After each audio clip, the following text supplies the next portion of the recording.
तुम्हें कल ही मेरे बाबा से शादी की बात करने के लिए आना होगा। कल? इतना जल्दी? वक्त नहीं है हमारे पास।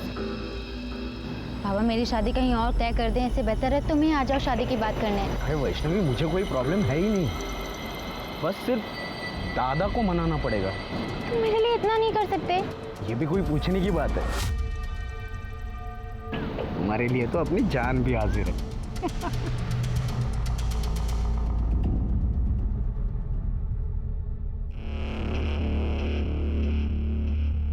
वैष्णवी, अरे वाह, इतना सज धज के कहाँ जा रही है? कहीं जा नहीं रही हूँ, ऋषि आ रहा है अपने भाई के साथ घर पे शादी की बात करने के लिए, उसी का वेट कर रही हूँ।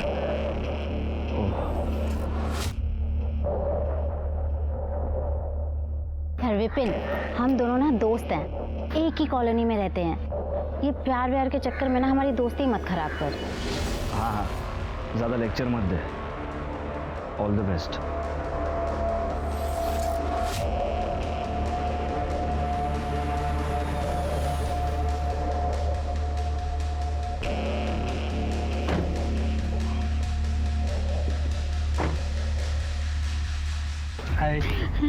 लेट तो नहीं हुआ हमें? नहीं नहीं नहीं, चलिए अंदर चलिए।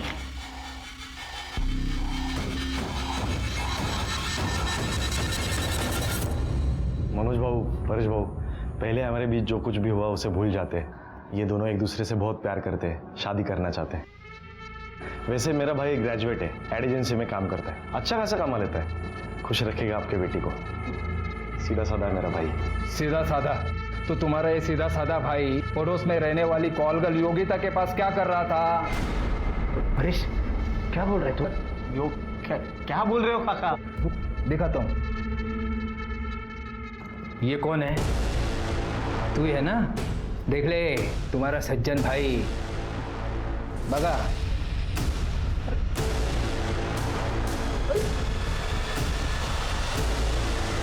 परेश, ये फोटो तुम्हारे पास कैसे आई? अरे योगा योग साला, 4 महीने पहले तुम सब लोग शिरडी गए थे। उस वक्त सावंतवाड़ी में मेरी मीटिंग तय हुई थी, तो मैं तुम्हारी बाइक लेने के लिए यहाँ आया था, तब इसको देखा था मैंने। फिर जब कल इन दोनों को साथ में देखा ना मैंने, तब इसको मैं पहचान लिया।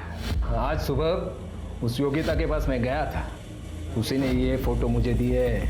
सुन, एक लड़का है ऋषि कोलवनकर, क्या तू जानती है उसे?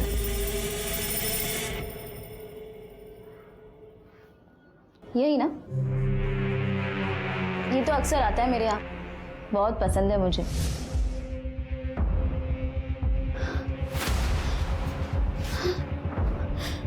वैष्णवी, वैष्णवी मेरी बात सुनो। जा, अरे निकल। वैष्णवी, तू निकलेगा या फिर मैं निकालूं यहाँ से तुझे? वैष्णवी, वैष्णवी शांत हो जाओ। देखो, गुस्से से बात बिगड़ जाएगी। बात आगे बढ़ानी नहीं है बाबा। ए, सुना ना तूने? अब कुछ बचा नहीं है। ए अक्षय, इधर आ। बड़ा गुणगान गा रहा था ना इसका। तो सुन, रिश्तेदारी बराबर वालों में होती है, भिखारियों के साथ नहीं। बहुत ज्यादा बोल रहा है तू। जान से मार दूंगा मैं तुझे, याद रख। मुझे जान से मारेगा? अरे रुक जाओ, रुक जाओ। अरे दादा, अरे शांत हो दादा, शांत हो। दादा, दादा, दादा, दादा सॉरी, ये सब मेरी वजह से। रुक, रुक, इधर ही रुक। तू रह गटर में, वहीं की पैदाइश है ना तेरी।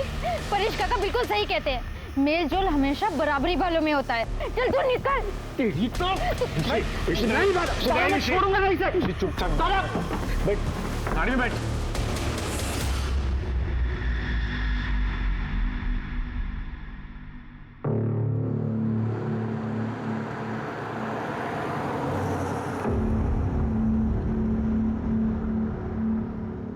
मुझे ना बड़ा मजा आ रहा है तुझे ऐसे देखने में।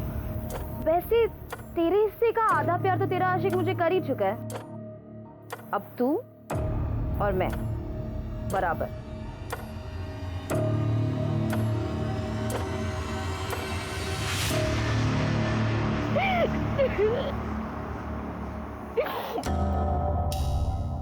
I'm so sorry काका, मेरी वजह से आपको इतना सुनना पड़ा। अरे कुछ नहीं, उसकी बातों को तू दिल पे मत ले, वो कुछ नहीं करने वाला।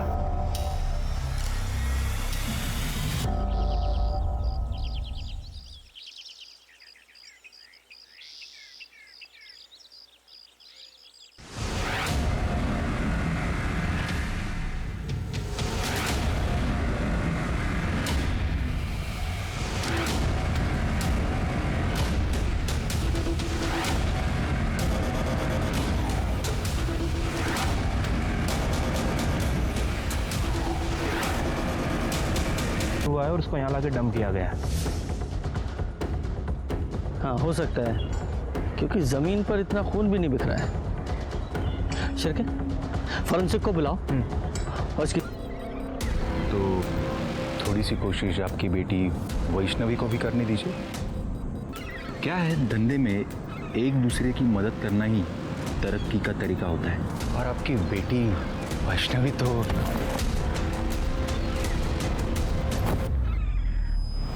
ये गलती दोबारा मत करना, वरना 10 लाख के 20 लाख देने पड़ेंगे।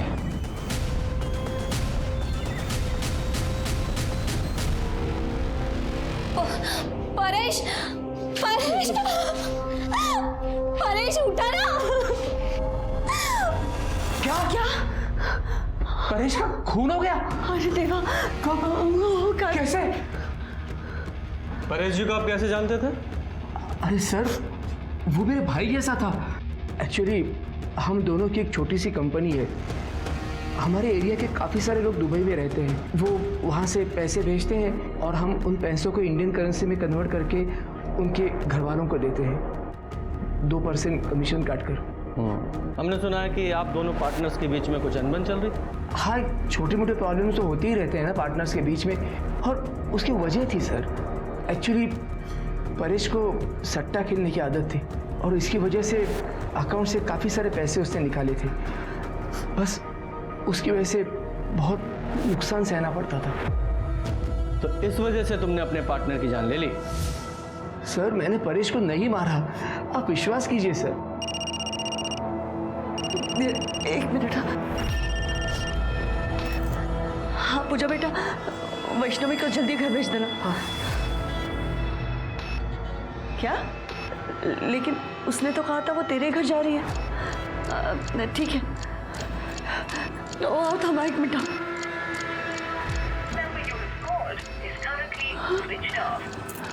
काय झालं सांगशील का? वैष्णवी पूजा के घर में नहीं गई। तू वैष्णवी को फोन लगाओ ना। ओह लाओ ना फोन, उसका फोन स्विच ऑफ आ रहा है। क्या हुआ? ये वैष्णवी कौन है? साहब वो हमारी बेटी है हमारी। क्या हुआ है, डिटेल में बताइए। वो कल ना सारे एलमी माँ, बोलते हो। मैं पूजा के घर जा रही हूँ। हम दोनों को एक ही असाइनमेंट मिला है, उसे पूरा करने। अच्छा, वो रात को लेट हो जाएगा तो मैं वहीं रुक जाऊंगी और सुबह 11 बजे तक वापस आ जाऊंगी। बाबा से पूछ। बाबा जाऊँ? ठीक है, अपना स्कूटर लेके जाना। पर वो तो खराब पड़ा है। मैं रिक्शा से चली जाती हूँ, 50 मिनट की दूरी पर ही है उसका घर, मानिक नगर में। ठीक है, संभाल के जाना पर। ठीक है, होगा। सर अब पूजा कह रही है कि वैष्णवी उसके घर पर गई नहीं। तो वैष्णवी किसी और फ्रेंड के घर पे चली गई होगी। नहीं सर, ये पक्का उसी का काम है। किसका? ऋषिकेश कोलवणकर। वो कौन है? वो वैष्णवी से शादी करने के लिए आया था, लेकिन परेश को उसके चाल चलन के बारे में पता चल गया था और ये सुनकर वैष्णवी से उसे रिश्ता तोड़ा था और शादी भी तोड़ी थी। तब तो वो चला गया था घर से, लेकिन 2 दिन के बाद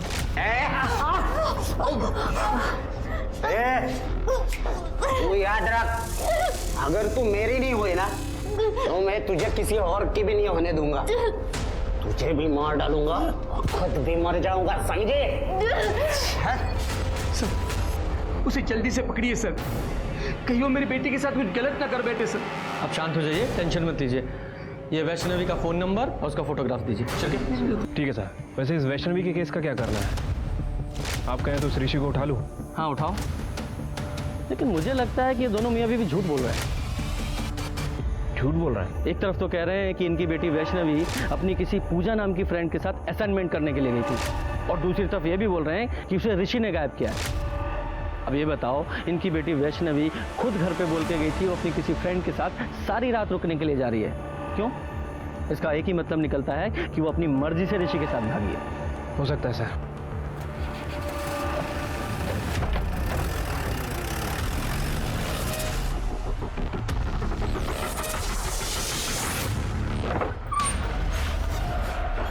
रिपोर्ट के हिसाब से उसकी मौत 10 तारीख को करीब 3 से 4 बजे के बीच हुई। उसका सर दीवार पर पटक कर उसे मारा गया।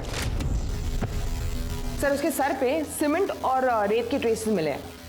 इसका मतलब ये कंफर्म है कि परेश को कहीं और मारा गया और बाद में उसकी बॉडी को जंगल में ले जाकर डंप कर दिया गया। Yes sir.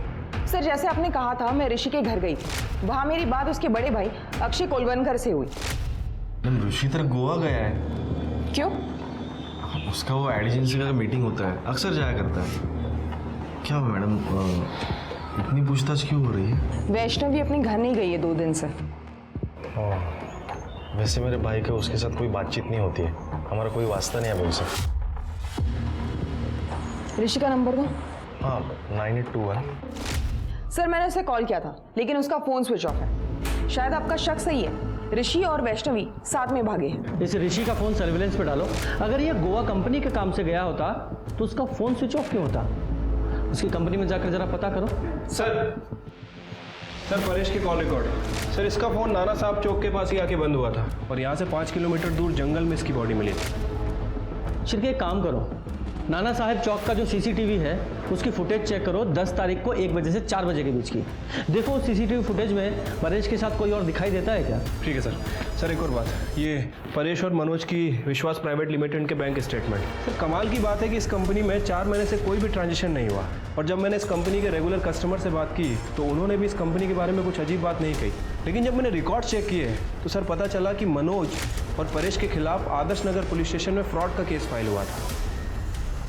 किसने फाइल किया था? सर अक्षय ने, ऋषि का बड़ा भाई। और सर ये अक्षय एक 3 स्टार होटल में एडमिन में काम करता है।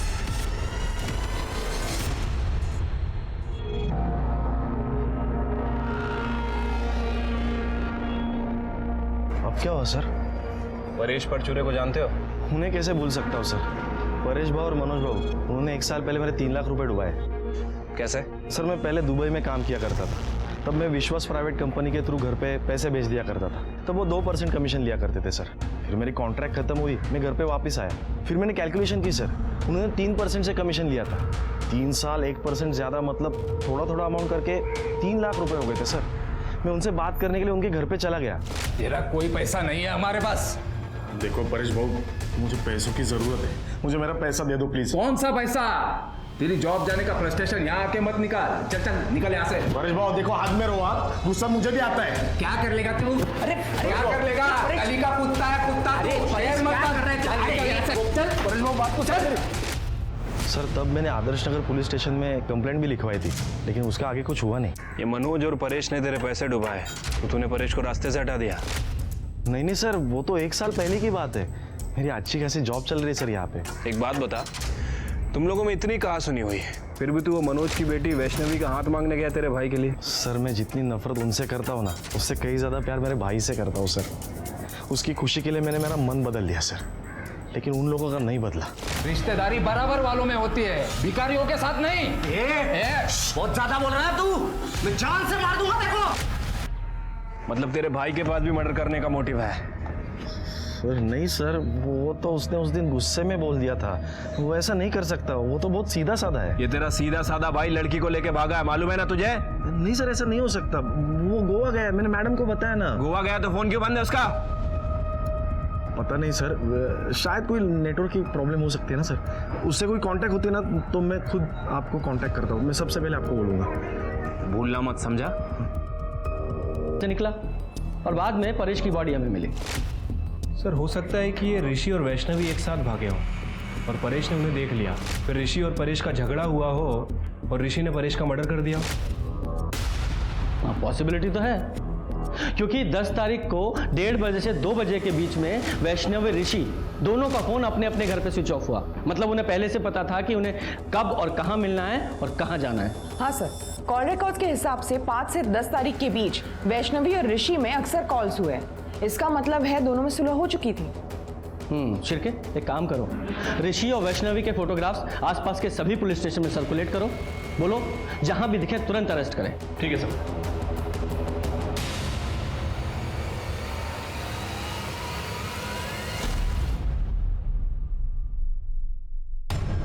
मुझे दे दीजिए ना।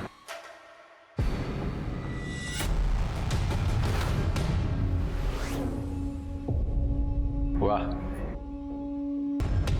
खूबसूरती की तारीफ ना हो ना तो तौहीन हो जाती है। सुजाता ऊपर जाओ।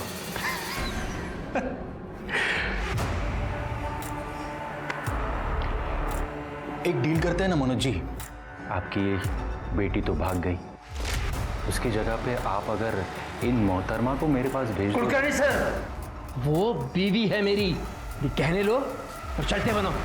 मुझे भी कैश चाहिए, 10 लाख, और वो भी 2 दिन में।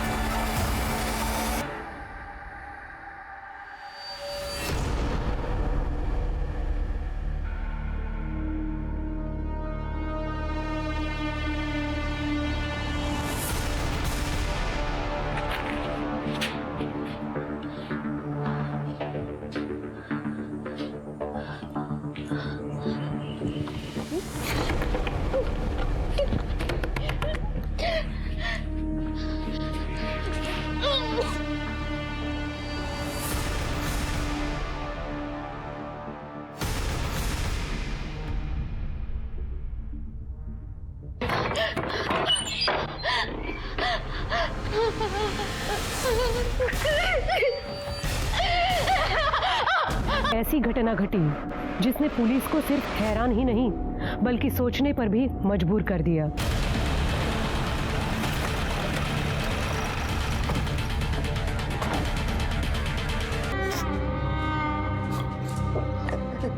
सर, वो विपिन हमारे एरिया में ही रहता है।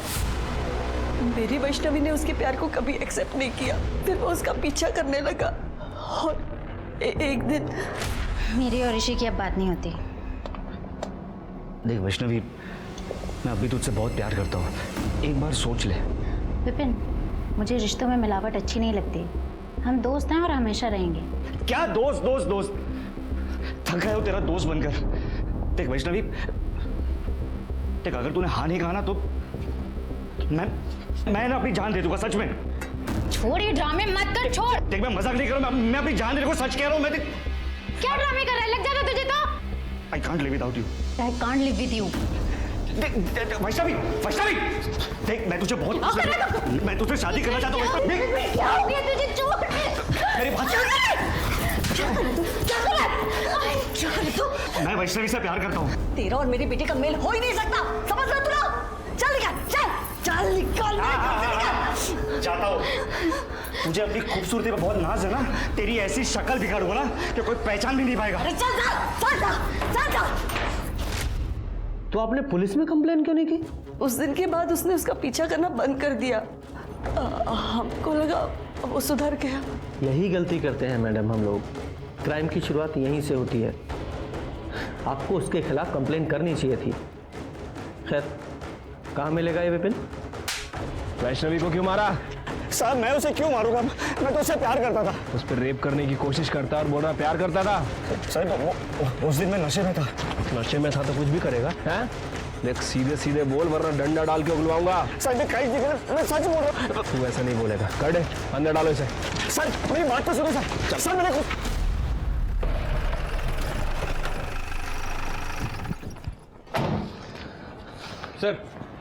सर हमने विपिन को उठा लिया है और सर ये वैष्णवी की पीएम रिपोर्ट। सर इसके हिसाब से उसकी मौत 14 तारीख को रात 2 बजे से। Sir Azad Nagar police station record के हिसाब से वैष्णवी और सुजाता ने योगिता नाम की कॉल गर्ल के खिलाफ कंप्लेन लिखवाई थी।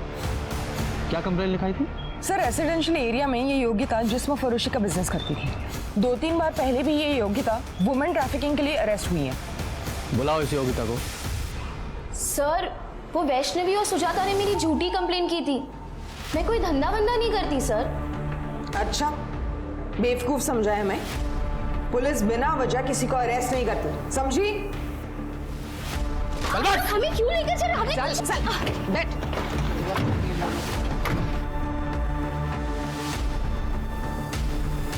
सुजाता और वैष्णवी ने तुझे अरेस्ट कराया था। तूने बदला लेने के लिए उस वैष्णवी को बेच डाला, उसे किडनैप करवा दिया और जब वैष्णवी ने वहां से भागने की कोशिश की तो मरवा दिया उसे। सर वो धंधा मैं पहले करती थी, अब मैंने वो सब छोड़ दिया है और वैष्णवी को मैंने नहीं मारा है सर। जब तक ये केस सॉल्व नहीं हो जाता शहर छोड़कर नहीं जाएगी। ठीक है सर। जाओ। स्वाति, नजर रखना इस पर। सर हमने इस मनोज पर नजर रखी थी। पता चला है कि मनोज ने अपना घर गिरवी रख के मार्केट से 10 लाख रुपए उठाए। ये मनोज जरूर कुछ ना कुछ हमसे छिपा रहा है। हाँ सर। सर लेकिन एक बात मैंने आपसे छुपाई है। कौन सी? एक्चुअली परेश टैक्स और जीएसटी बचाने के चक्कर में पैसों की बहुत हेरा फेरी करता था। मैंने उसे बहुत बार समझाया पर उसे कभी माना नहीं।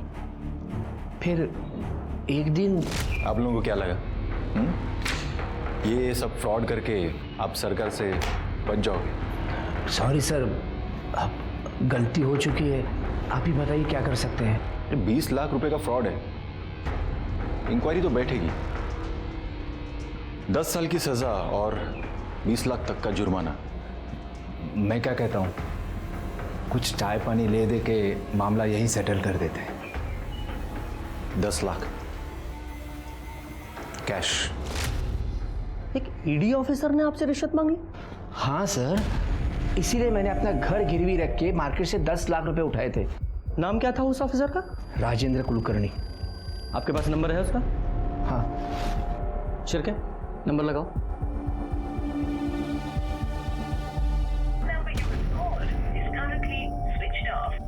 सर इसका फोन बंद आ रहा है। आजकल ईडी में शार्दुल दलवी है ना, उन्हें फोन लगाओ और इस राजेंद्र के बारे में पता करो। ठीक है सर।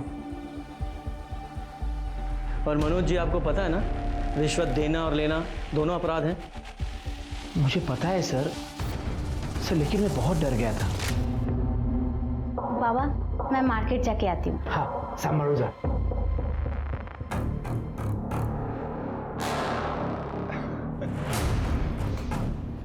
आपकी बेटी मेरा मन बहलाने के लिए कुछ दिन आ जाए तो। कुलकर्णी सर, उसकी मेरी बेटी पर ही नहीं, मेरी बीवी पर भी बुरी नजर थी सर। इसलिए सोचा कि उसके सारे पैसे उसको देकर मामला खत्म कर दूं बस। मनोज जी, ये बात आपको हमें पहले बतानी चाहिए थी, यहां तक नौबत नहीं आती। सर दलवी साहब से बात हुई है। उनका कहना है कि ईडी में राजेंद्र कुलकर्णी नाम का कोई भी ऑफिसर नहीं है। क्या? और सर विश्वास प्राइवेट लिमिटेड नाम से कभी भी कोई इंक्वायरी नहीं निकली। सच में? मतलब ये आदमी फेक ईडी ऑफिसर बनकर लोगों को ठग रहा है।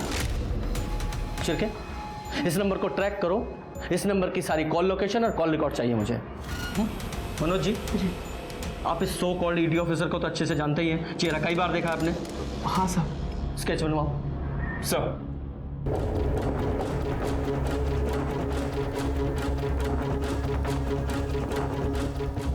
सर उस ऑफिसर का फोन अभी तक स्विच ऑफ है सर, और मैंने उसके कॉल रिकॉर्ड चेक किए हैं। उसने सिर्फ और सिर्फ मनोज जी को ही फ़ोन किया था। और एक और बात सर, उसके फ़ोन की लोकेशन कभी कभी योगिता के घर के आसपास की थी। योगिता, ये मनोज जी की नेबर ना? Right sir. सर, इनके बिरबिंग से ये स्केच बनाया है। यही है वो राजेंद्र कुलकर्णी।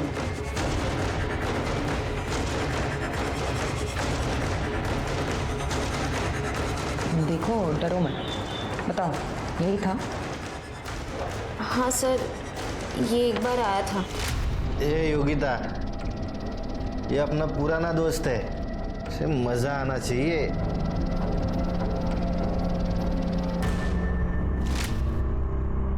इसने कुछ बताया अपने बारे में?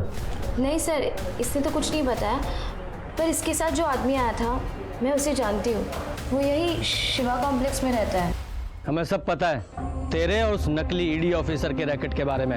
अब सीधे सीधे बताएगा या तेरे हलक में से उगलवाऊं? चिरके, सब कुछ बताता हूँ साहब। सब उसका नाम शेखर नाइक है।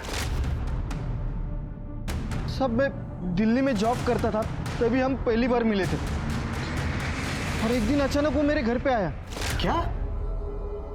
तो तू इधर फेक ईडी ऑफिसर बन के लोगों से पैसे लूटता है? हाँ, और पता है तुझे, थोड़ा सा डरा दो ना तो लोग पैसा दे भी देते। दिल्ली की पुलिस है ना, कुत्ते की तरह ढूंढ रही मुझे, पर मैं हूं ना, उनके नाक के नीचे से भाग आया हूं। और फिर तुम दोनों ने यहाँ आकर ठगी करना शुरू कर दिया? नहीं सर, कसम से सर, मैंने ऐसा कुछ नहीं किया सर। सर बस मेरी इतनी गलती हो गई कि मैंने उसको अपने घर में रहने दिया। सर ना वो मेरे घर में रहता और ना ही वो ऋषि से मिलता। ऋषि कोलवनकर? हाँ सर। पता नहीं यार, उस योगिता ने मेरी फोटो उस परेश को क्यों दी? जी करता है उसे जान से मार दूं। तेरे को पता है उस परेश और उस मनोज जी के कंपनी ने मेरे दादा के 3 लाख रुपए खाए। क्या? हाँ। कौन सी कंपनी रे? कैसे पैसे? अरे मेरा अक्षय दादा पहले दुबई में हुआ करता था ना, वो वहां से पैसे बेचता था इन लोगों को, ये लोग इन्वेस्टमेंट करते थे, कर दिया घपला। और जब वापस मांगने गया तो बोला कुछ नहीं मिलेगा, इनके पास कुछ भी नहीं है। और तभी शेखर के दिमाग में मनोज और परेश को लूटने का प्लान आया और उसने उनके कंपनी में फ्रॉड बताकर उनसे 10 लाख रुपए की मांग की सर। कहाँ है तेरा वो शेखर? सर वो मुंबई गया हुआ है, कल लौटेगा। खड़े लेके जाओ इसे। हाँ साहब, सच में मैंने कुछ नहीं किया साहब, साहब कसम से। शिरके, अगर लोमड़ी का शिकार करना है तो उसे बोटी डालनी पड़ेगी। मनोज जी को फोन लगाओ और उनसे कहो इस शेखर का मतलब राजेंद्र का अगर उन्हें फोन आए तो उससे कहें कि पैसे रेडी है। ठीक है sir.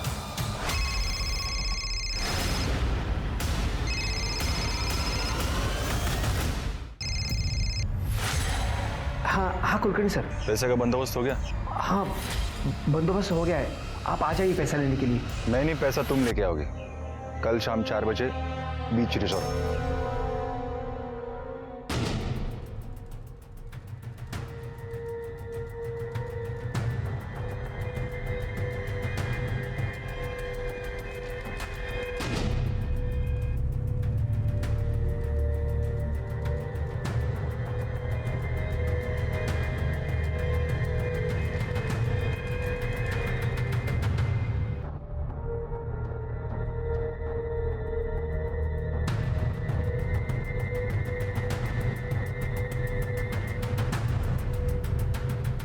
Mister Rajendra Kulkarni from ED, I card दिखाइए प्लीज। हाँ।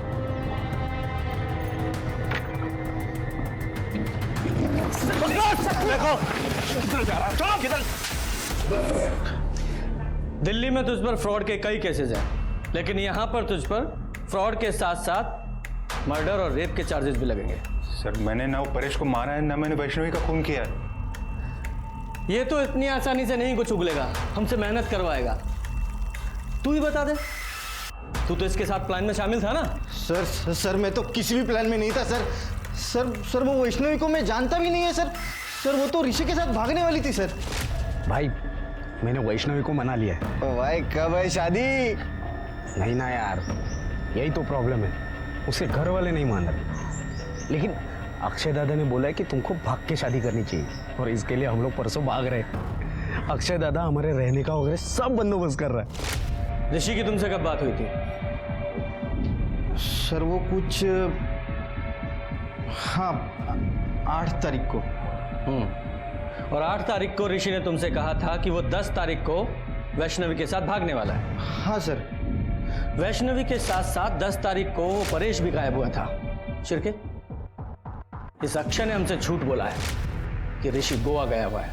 इस अक्षय पर नजर रखो, क्योंकि उसका झूठ सबूत के साथ उसके सामने रखेंगे।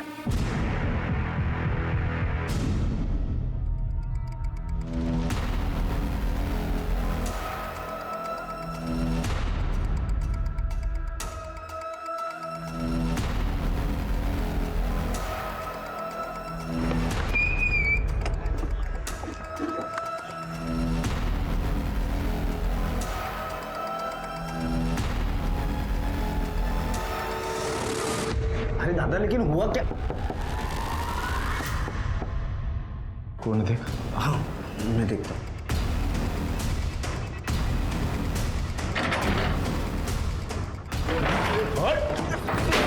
अरे साहब पकड़ो। दादा दादा अरे सर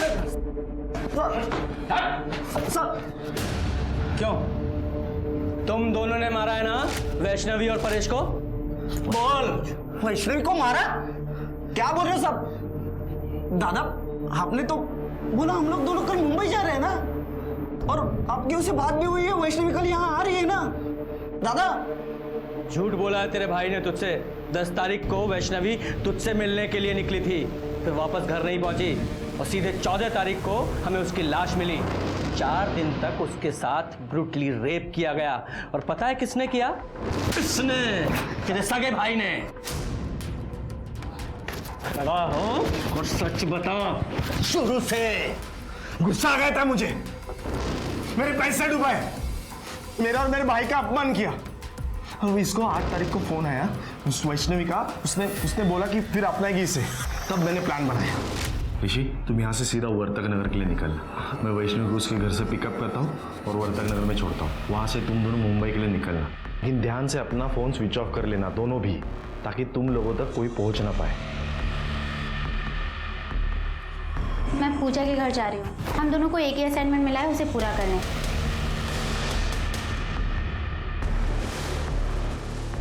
आजा। सुन, अब जब तक मैं ना बोलूँ यहाँ से बाहर नहीं निकलना, ठीक है? बैठे, मैं वैष्णवी को लेके आता हूँ, ठीक है?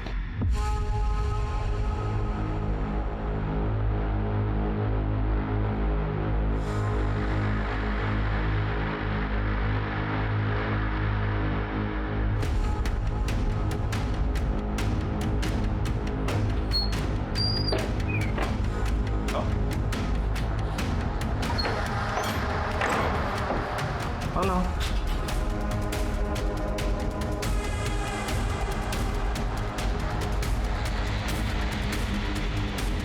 दादा, आप कहाँ लेके आए हैं मुझे?